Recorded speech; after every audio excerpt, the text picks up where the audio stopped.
चलिए फिर से लेकर आया हूं आप लोग के लिए एक नया कविता, माई मदर एट 66, कमला दास के द्वारा लिखा गया है। आइए हम लोग भी इस कविता को उसी अंदाज में करेंगे जो हमने इससे पहले कविता कर रखा था, कीपिंग क्वाइट। बहुत अच्छा आप लोग का रिस्पॉन्स रहा, उसी तरीके से मैं प्रयास करूंगा कि आप लोग को हर चीज को बहुत बारीकी से समझाएं। तो आइए हम शुरू करते हैं कविता को। माई मदर एट 66, मेरी माँ 66 साल की, मेरी माँ की उम्र 66 साल की।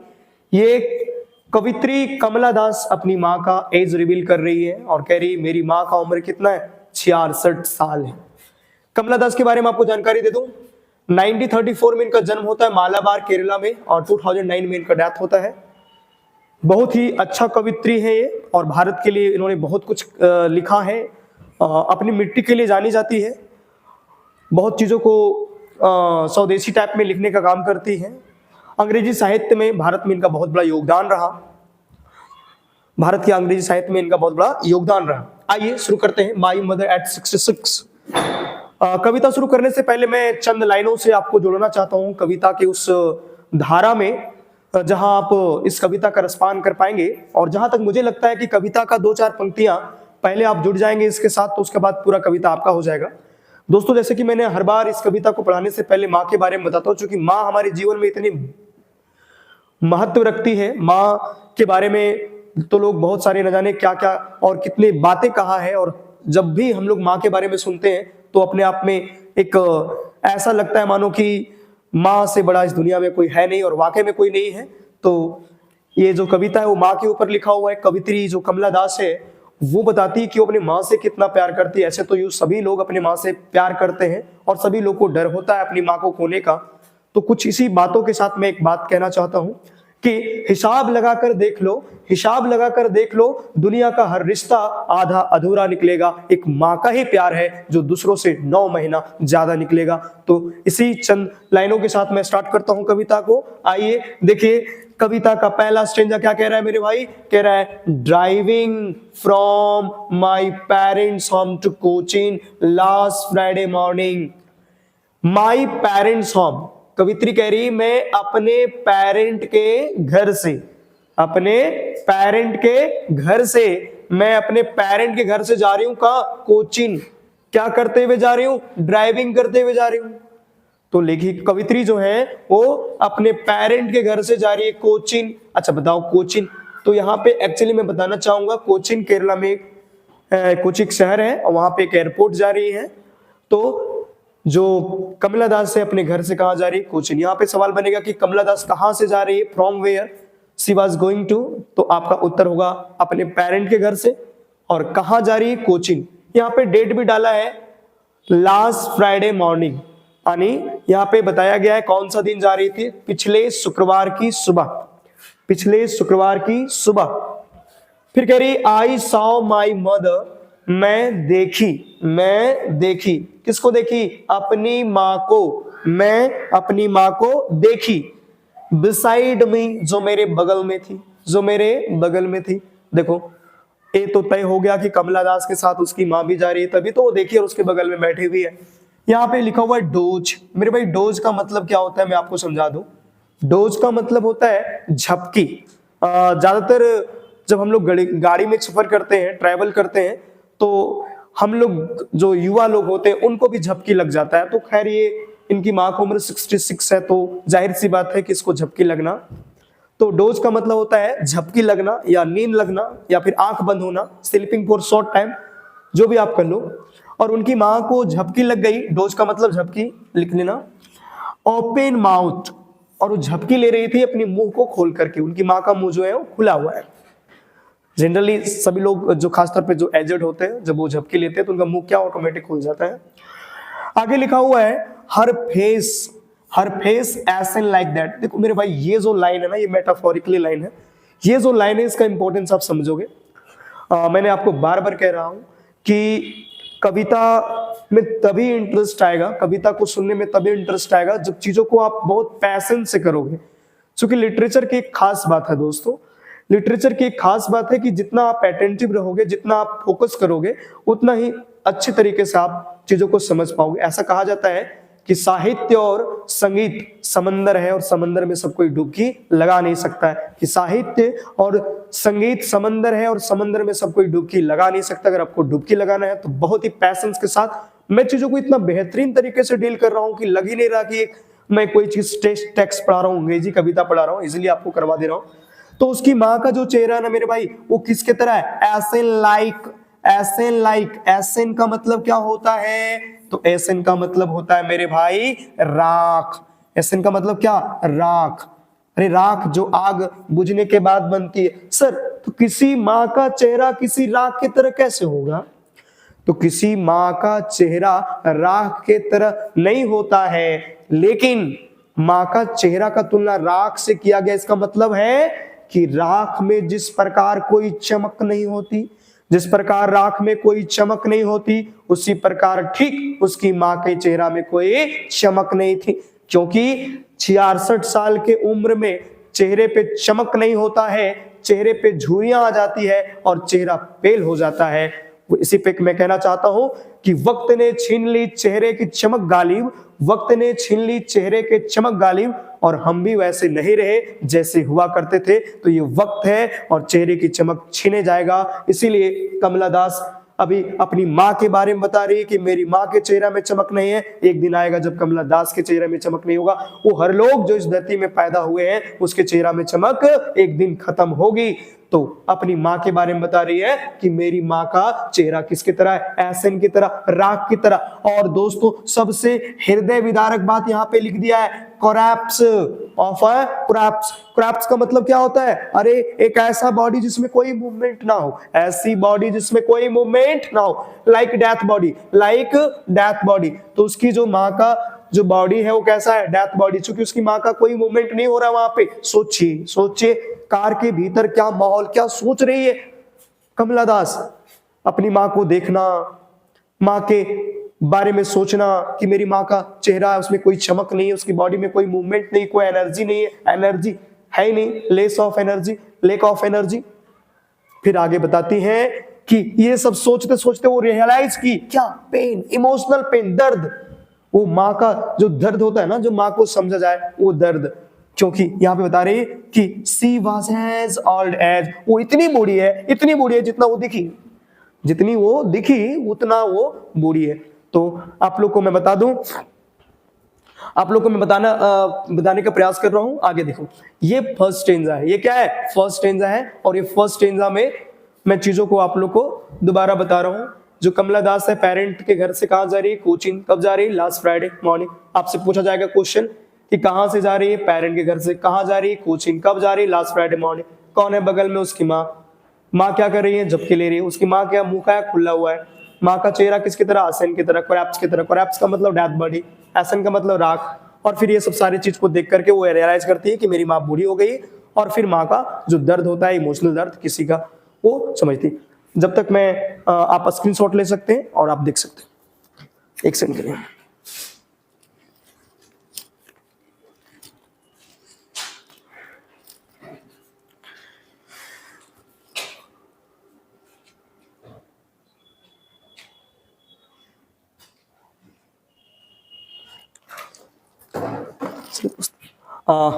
दोस्तों हमारे जीवन में माँ का जो तो रोल है वो बहुत ही इंपॉर्टेंस है।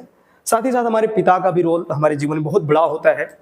लेकिन पिता के बारे में बहुत कुछ कम लिखा गया है साहित्यकारों के द्वारा, या फिर बताया भी गया है कम। मैं आप लोग को थोड़ा सा बता दूं ताकि आपको लगे ना चाहिए कि खाली माँ के बारे में बोल रहे हैं। एक्चुअली है माँ का कहानी है, स्टोरी है। तो कहानी की कुछ किस्से जो हमेशा के लिए, कुछ किस्से जो हमेशा के लिए दिल पे दर्ज हो गए, कुछ किस्से जो हमेशा के लिए दिल पे दर्ज हो गए। और मैं कभी नहीं भूल पाऊंगा कि मेरी खुशियां खरीदने के लिए मेरे बापूजी खर्च हो गए। तो इस पे ध्यान दीजिएगा कि कुछ किस्से जो हमेशा के लिए दिल में दर्ज हो गए, कुछ किस्से जो हमेशा के लिए दिल में दर्ज हो गए, और मैं कभी नहीं भूल पाऊंगा कि मेरी खुशियां खरीदने के लिए मेरे बापूजी खर्च हो गए। तो आइए, मैं फादर पे भी आप लोगों को सुना दिया। अब सेकंड जो पैराग्राफ है वो मैं समझाना चाहूंगा। देखो दोस्तों, यहाँ पे जो फर्स्ट स्टेंजा है ना, उसको पूरा करने के लिए सेकंड स्टेंजा आया है। फर्स्ट स्टेंजा को कॉम्प्लीमेंट करने के लिए, पूरक बनाने के लिए, कॉम्प्लीमेंट्री करने के लिए, जहां एक तरफ कार के भीतर क्या थी, एक मतलब इमोशनल था, एक लेक ऑफ एनर्जी था, वही यहाँ पे बताया जा रहा है कार के बाहर का माहौल। तो जहां एक तरफ दुख, वहां एक तरफ प्लेजर की बात हो रही है। देखिए कवित्री कहती है बट सुन, लेकिन तुरंत उसके तुरंत बाद पुट दैट थाउट अवे। ये जो सोच है, कौन? ये सारे सोच जो आपने स्ट्रेंजा 1 में पढ़ा, जो कवित्री की मां के प्रति था, वो थाउट को थोड़ी देर के लिए साइड कर ली। पुट दैट अवे, थोड़ी देर के लिए वो क्या कर दी? साइड कर दी। और वो कहां देखी? एंड लुक्ड आउट, बाहर। कहां देखी? बाहर। किसको? यंग ट्रीज को। अरे ट्रीज यंग क्यों बताया गया है? क्योंकि यहाँ पे ये एडजेक्टिव है, ट्रीज को विशेषता बता रहा है, क्योंकि यंग ट्रीज के पास एनर्जी होता है। क्या होता है? एनर्जी होता है। ट्री को क्या करते हुए बताया जा रहा है? स्प्रिंटिंग। अच्छा मैं आपको सीधा सीधे स्प्रिंटिंग का मतलब बताऊं तो मूवमेंट। क्या? मूवमेंट। अच्छा मेरे भाई एक बात समझ लो, कोई ट्रीज में मूवमेंट होती है? हाँ बिल्कुल होती है, लेकिन नीचे से ऊपर ग्रो करता है, ग्रो करता है। लेकिन अगर मैं कहूं कि एक ट्री को अगर कोई एक शहर में लगा दो तो क्या वो दूसरा शहर जा सकता है? नहीं। तो सर मूवमेंट कैसा हुआ? जी नहीं, बिल्कुल मूवमेंट होता नहीं है, लेकिन हमारे दिल में, दिमाग में इमेजरी बनता है। यहाँ पे लिटरेरी डिवाइस की बात मैं कर रहा हूँ। तो मैं आपको याद दिलाना चाहता हूँ, बचपन में जब हम लोग गाड़ी पे सफर करते थे तो ऐसा लगता था ना कि हमारे साथ साथ ना पेड़ भी बहुत पीछे से, बहुत स्पीड से पीछे छूट रही। लगता था कि नहीं लगता था? अभी भी लगता है बहुत लोगों को। तो वही बात यहाँ पे है कि tree sprinting, actually tree sprinting नहीं होता है, लेकिन लगता है। तो ट्री को स्प्रिंटिंग करते हुए दिखाया गया है, क्योंकि वो भी ट्रेवल कर रही है ना। और फिर आगे लिखा हो मेरी। मेरी का मतलब हैप्पी। मेरी का मतलब क्या होता है मेरे भाई? हैप्पी। जो बच्चे हैं ना, हैप्पी। चिल्ड्रेन बता रहा है, चिल्ड्रेन बच्चे कैसा? हैप्पी। और ये भी स्पेलिंग कर रहा है, स्पेलिंग का मतलब ये भी मूवमेंट कर रहा है। और ये घर की ओर मुख कर रहा है, दौड़ते उछलते कूदते कहां जा रहा है? घर से। तो जरा देखिए, आपको कुछ नहीं समझना है, इतना समझना है कि इसमें दो चीज बताया गया है, एक ट्रीज जो स्प्रिंटिंग कर रहा है और एक चिल्ड्रेन जो क्या कर रहा है? स्प्लिंग आउट, यानी उछलते कूदते अपने घर जा रहा है। और दोनों हैप्पी है। एक ट्री सॉरी चिल्ड्रेन जो हैप्पी है और ट्री जिसके पास एनर्जी है। तो जहां एक तरफ एनर्जी लेस इसमें बात हो रहा था, वहीं एनर्जेटिक चीजों को यहां बता करके कविता में कॉम्प्लीमेंट किया है। तो ये दो स्ट्रेंजा आप लोग को होपफुली समझ में आया होगा। दोस्तों अगर आपको वीडियो पसंद आती है तो वीडियो को लाइक करें, शेयर करें और चैनल को सब्सक्राइब करें। और इसी तरह की ढेर सारी वीडियो मैं आप लोगों के लिए ला करके लाता रहूंगा। और बेल आइकन को भी हिट करें ताकि आपको अपकमिंग वीडियो जो होंगे वो जरूर मिलेंगे। और ज्यादा से ज्यादा जो है सो शेयर करें। अभी रुकेंगे, अभी मैं खत्म नहीं हुआ ये पोम, अभी और स्ट्रेंजा बचा हुआ है, थर्ड स्ट्रेंजा। उसको खत्म करने के बाद ये पूरी तरीके से खत्म हो जाएगा। आइए हम लोग लेके चलते हैं थर्ड स्ट्रेंजा की ओर। थर्ड स्ट्रेंजा में क्या कहता है मैं आपको पढ़ के सुनाना चाहता हूँ, या फिर लिख दूं? लिख ही देता हूँ आप थोड़ा सा, तब तक आप इसको स्क्रीनशॉट लेना चाहते हैं स्क्रीनशॉट ले लीजिए। देखें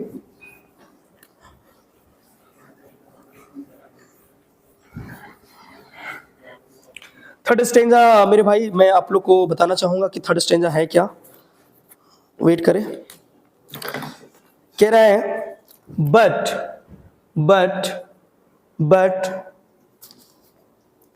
after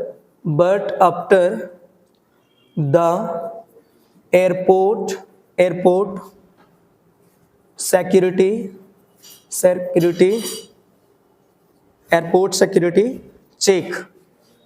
check standing a few yards away. I looked again at her when pale as a late winter's moon.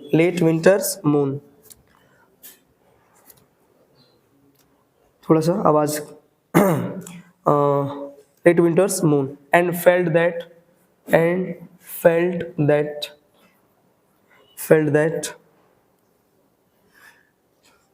old familiar as my childhood's fear.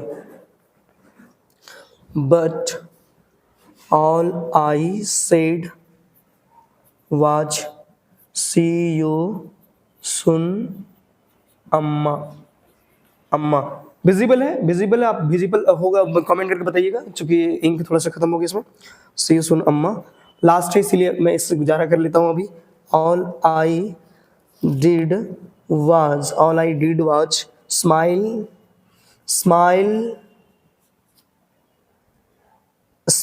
And smile, है ना, सॉरी यहाँ मैं जोड़ना चाहूँगा, एंड ऐसे लिख देता हूँ, मैं लिख देता हूँ एंड स्माइल, फिर एंड स्माइल, एक बार और स्माइल एंड स्माइल, और भी स्माइल है जिसको डॉट डॉट से दिखाया गया। धन्यवाद। ये आपका लास्ट है। चलिए देखिए, तो समझने का प्रयास करेंगे।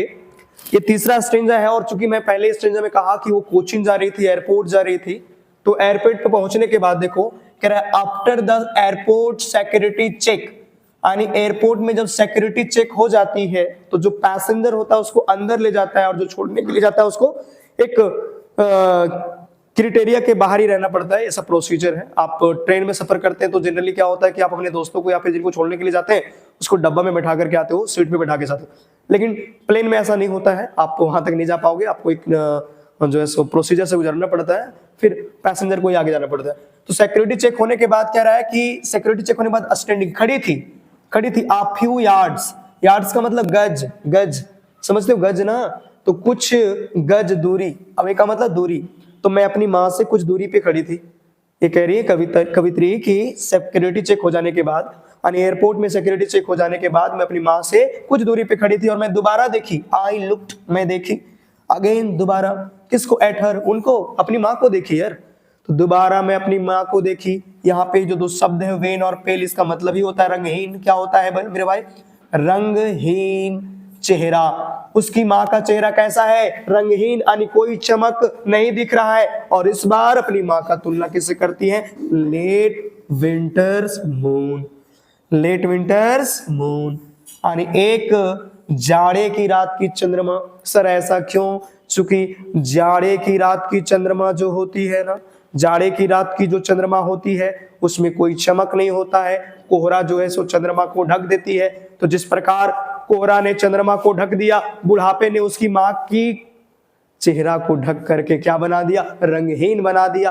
तो आपसे पूछा जाएगा, यू विल बी आस्क्ड, कि कवित्री अपनी माँ का चेहरा के तुलना अंतिम लास्ट स्टेंजा में किससे करती है? तो लेट विंटर्स मून से करती है। क्यों करती है? क्योंकि ये शाइनिंग लेस होता है, चमक नहीं होता है। जाड़े की चंद्रमा जो होती है वो ठिठुरती हुई प्रतीत होती है। आगे, और महसूस की, क्या महसूस की? वही पुराना, फैमिलियर का मतलब वही सेम, एच का मतलब दर्द, दुख, जो मेरी बचपना का फियर था। मैं आप लोग को बता देना चाहता हूं दोस्तों, जीवन में अगर सबसे ज्यादा अगर आप लोगों को डर लगता है तो किसको याद करते हो? सब लोग माँ का नाम लेता है। क्लास 12th में ही एक चैप्टर है डीप वाटर, जिसमें विलियम ओ डगलस पानी में चला जाता है, फेंक देता है, अंत में वो अपनी माँ को याद करता है।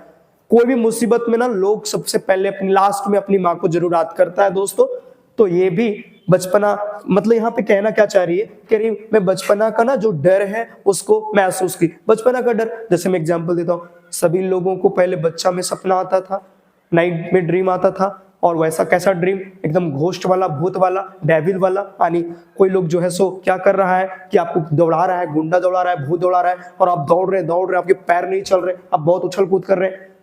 अब आपको लग रहा है कि पकड़ लेगा, तभी आपकी माँ आपके सामने आ जाती है, अपने गोद में समेट लेती है, तभी वो डर, वो दर्द, वो भूत, वो सब कुछ खत्म हो जाता है। तो माँ वो चीज होती है जो न जाने, माँ वो चीज होती है जो न जाने उसकी नाम लेते हुए कितने कितने डर यूं ही खत्म हो जाता है दोस्तों। माँ का जीवन में इतना मोल है कि इसके कर्ज कोई ना चुका पाया है, ना चुका पाएगा, अत्यंत अनमोल।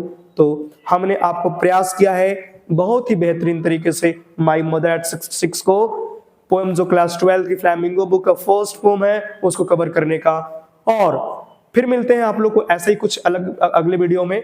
आप लोगों को काम है दोस्तों, चैनल को सब्सक्राइब करें। अगर कोई विद्यार्थी चाहेंगे कि मैं ऑफलाइन का क्लास ज्वाइन करूं तो आप मिल्टन इंग्लिश क्लासेस आलोक शहर, जो मेरा नाम है, आप 7352263617 पे कांटेक्ट करके हमसे ऑफलाइन क्लास भी ले सकते हैं, जिसमें से ग्रामर का बेहतरीन क्लास प्रोवाइड होता है। कॉन्सेप्ट बिल्कुल अजीब अच्छे अच्छे कॉन्सेप्ट रहते हैं उसमें। स्पोकन का भी क्लास मेरे द्वारा डिलीवर होता है, तो आप आके कर सकते हैं। मैं एड्रेस बताना चाहता हूँ, लोचन पथ सरस्वती ITA कैंपस का 3rd फ्लोर में मेरा हेड ब्रांच है। आप वहां जाकर के आकर के ऑफिस में भी मिल सकते हैं। धन्यवाद, नमस्कार, खुश रहिए, मुस्कुराते रहिए, धन्यवाद।